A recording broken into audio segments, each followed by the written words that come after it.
우리는 그동안에 바가지 하면은 다른 데보다 가격이 비싸, 이건 바가지야, 이렇게 잘못 알고 있는 거잖아요. 가격만 비교해서는 안 된다는 겁니다. 무슨 말 아시죠?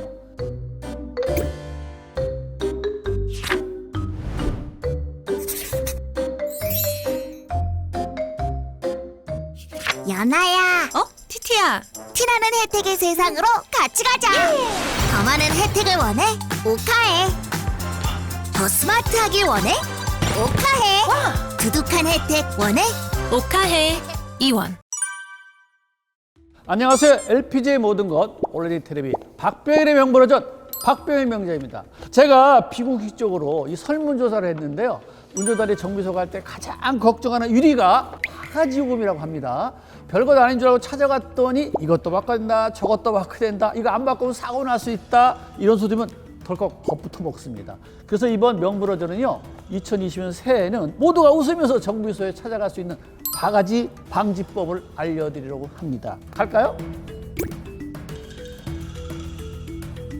자동차 견적서를 받아볼 때 한 3군데 정도 견적을 먼저 받아보는 게 좋겠죠. 지정정비공장, 그 다음에 공장, 그 다음에 카센터, 이렇게 한 3군데 정도 뽑는데, 여기서 견적 받을 때 자세하게 또 하나 볼 게 있어요. 3군데 견적 받고 비교 견적을 하더라도 부품비 얼마, 공임비 얼마, 기술비 얼마, 이렇게 3개를 나눠주는 게 굉장히 오리지널해요. 근데 두리뭉실 뭐 정비, 부품, 그 다음에 공임 한 번에 내주는 거는 조금 위험하다. 그래서 이제 제가 한번 2가지 하나 비교해 보는데요.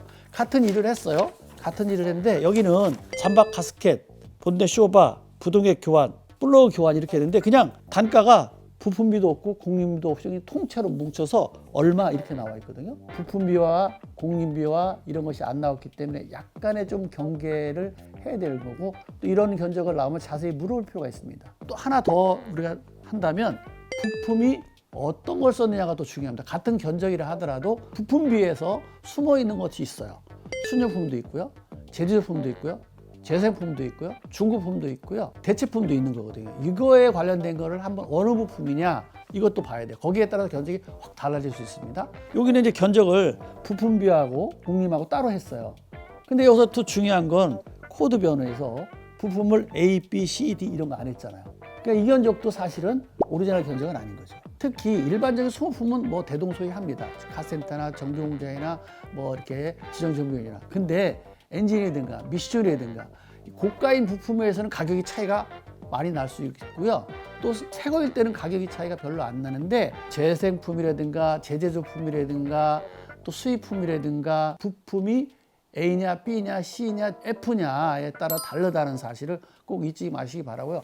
만약에 또 일하다 보면 견적됐던 것보다 추가 견적이 나올 수가 있어요. 추가 견적이 나오게 되면 또 분명히 서로가 상담을 해야 되는 거고, 또 부품을 교환했을 때 소비자한테 그 부품을 다 보여주는 그런 것이 된다면, 그 정비 공장은 가격이 조금 더 오르더라도 비싸더라도 확실한 거예요.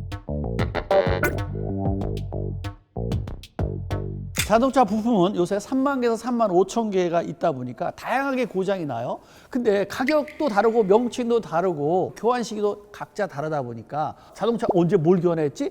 이거 뭐 이력도 관리하기도 곤란하고 차계부 쓰는 것도 만만치 않은데, 이런 차계부를 안 쓰더라도 안내자가 하나 있단 말이에요. 어디에? 차에!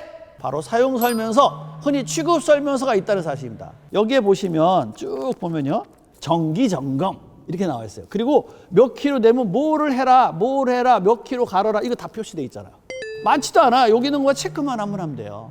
그 다음에 만약에 이것도 귀찮다 그러면 자기 집 주변에 제일 가까운 동네 카샵에 가서 등록을 하시고, 그 정비사가 얘기해주는 몇 킬로에 뭘 교환하고 몇 킬로에 점검하면 수시로 해줘요. 그 다음에 작업법이라는 게 있어요. 카센터는 다 일을 할 수가 없어요. 몇 가지밖에 못해요. 그래서 정비공장과 카센터와 지정정비하는 잘 활용하는 게 일단 바가지, 눈탱이 안 맞는 방법입니다. 그러니까 무슨 소리냐? 보증기간 있는 거는 지정정비공장 가고, 그 다음에 큰 고장이다, 깊은 고장이다 라고 하면 정비공장 가고, 그 다음에 아주 가까운 소모품이라든가 일반적인 정비는 어디 간다고요?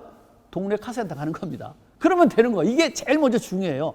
그 다음에 요거는 어떻게 점검하면 된다, 요건 교환할 때 됐다 안 됐다 알면 우리가 절대 눈탱이 맞는 것, 바가지 요금 방지할 수 있습니다. 지금부터 제가 이제 실차를 보면서 하나씩 설명드리도록 하겠습니다. 자동차에서 제일 비싸고 제일 중요하고 또 심장이라고 할 수 있는 엔진이 여기 있고요.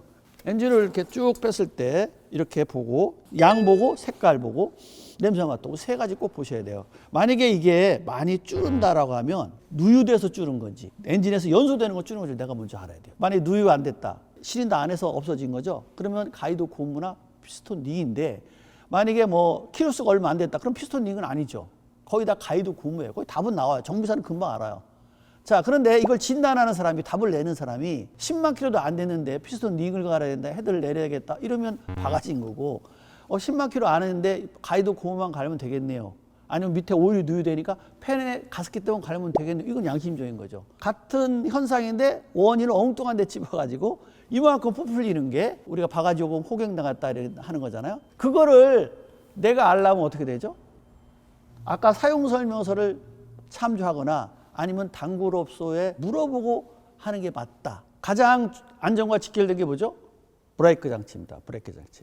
브레이크 오일 같은 경우 몇 년에 교환하냐면 2년에 4만 킬로마다 교환해야 돼요. 그 다음에 가끔씩 장마가 지났다든가 또 겨울이 이렇게 지나면 꼭 수분을 측정하셔야 됩니다. 수분이 만약에 2% 이상 되면 페이퍼로 현상이 일어날 수 있다. 브레이크가 스폰 현상이 일어나서 사고 날 수도 있는 거잖아요. 그래서 브레이크 오일의 색깔이 항상 노란 색깔이라 약간의 분홍 색깔이면 정상인데 만약에 갈색이라든가 검정색으로 변화되는 빨리 교환해줘야 된다. 만약에 안 해주면 모듈레이터라든가 브레이크가 듣지 않기 때문에 돈은 돈대로 들어가고 사고와 연결될 수 있다. 이런 사실을 알아두시기 바라고요.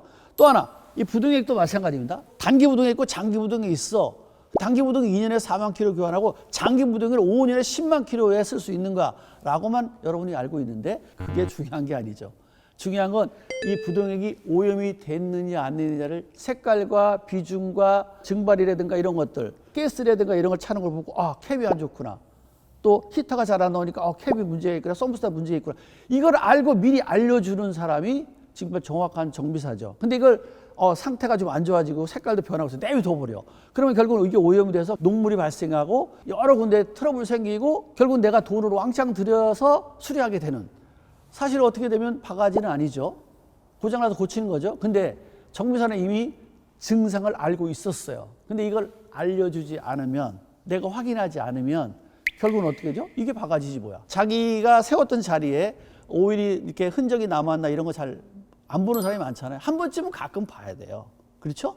세차 때는 좀 괜찮지만 보통 3만 킬로가 넘었다라고 하면 3만 킬로가 넘은 차도 가끔씩은 한 번쯤 색깔이 빨간색, 노란색, 또 파란색, 검은색 이런 것들 다 이렇게 누유되는 거잖아요. 엔진 오일, 미션 오일, 브레이크 오일, 그렇죠? 부동액 이렇게 새는 게 보이기 때문에 자기 차에 주차했던 자리에 디테일을 꼭 확인하셔라.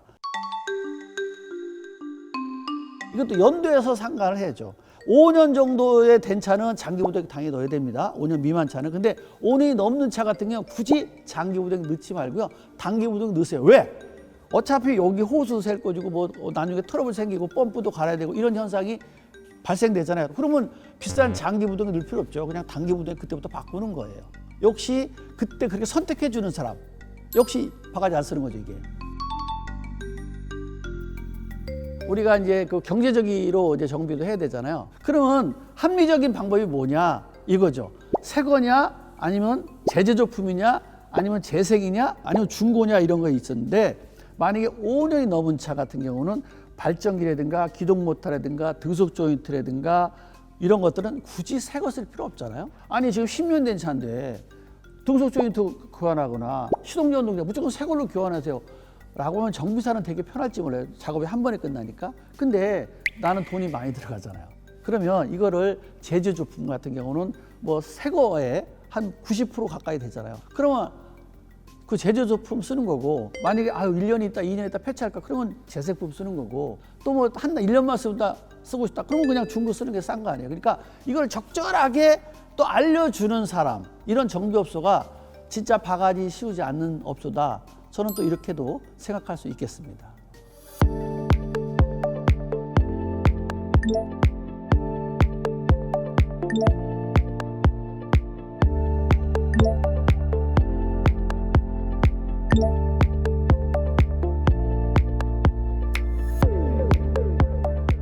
오늘은 2020을 맞이해서 여러분이 좀 더 당당하게 정비소를 방문할 수 있는 몇 가지 팁을 알려드렸습니다. 각자의 차종과 차량 상태에 따라서 달라질 수 있다는 점 꼭 명심하시기 바라고요. 이번 새해도 명불허전을 통해서 여러분이 좀 더 현명한 운전자로 거듭나시기 바랍니다. 지금까지 LPG의 모든 것 온라인 텔레비 박병일의 명불허전 박병일 명장이었습니다. 감사합니다.